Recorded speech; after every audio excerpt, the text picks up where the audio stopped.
All right, guys, moving on to one of my all-time favorite designers. You already know who it is. This is going to be my favorite designer of all time. Say it with me, Dior. Here we are. Okay, $41.50 for this pre-loved embroidered. Let's just go to it. We'll talk about it in a second. Look at it. Behold, behold. It is beautiful. But you know what we do? We check the description. That's the first thing we do. Pre-fall 2018, so it's still very recent. By Maria Grazia Chiori. I just really loved her stuff. This one had, okay, I did a video, about the politics and the undertones, the political and activism undertones that Dior's been displaying lately. 10 out of 10 here for it. They put a lot of, I think it was last year, they put a lot of women in very masculine clothing. It was right on the heels of the overturn of Roe v. Wade. I'm just so impressed. I continue to be impressed with Dior. They were born of political activism. Maybe that's not a valid point to say, but they were, since their inception, involved in political activism. I wouldn't say they were born from it because they were born from a failed gallery that Dior tried to start, and I'm so glad he failed in that venture because I don't think I'd be as excited about some of his paintings or paintings he collected than I am about his clothing and his purses. First I want to show you the bag, then we'll talk through the history. Although it talks a little bit about it here. Don't look.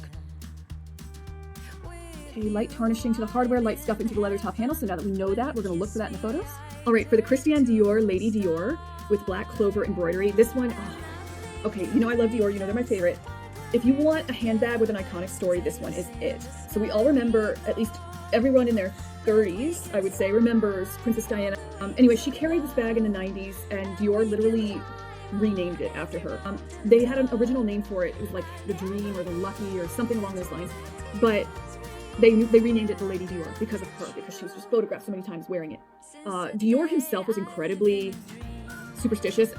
I have this beautiful star of Dior that I keep on one of my bags, and it's because he was so superstitious. Ukrainians are super superstitious too, so it resonates.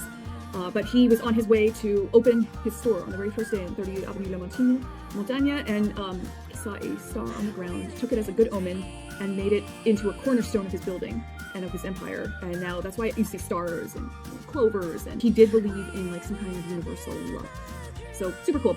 And so clovers obviously are known for their lucky properties, and that's what he was trying to capture with this bag. So it's not just a bag, in my opinion, it's a collector piece, couture detailing. Embroidered variations are not mass-produced like the modern like quilted lambskin one that we think of. They're rarer, they're more artisanal. Chouchou, chouchou, which is favorite. Like the French press originally nicknamed it the favorite, but Dior, the brand, because he had since passed away, but the Dior brand named it after Lady Diana. So Lady Dior.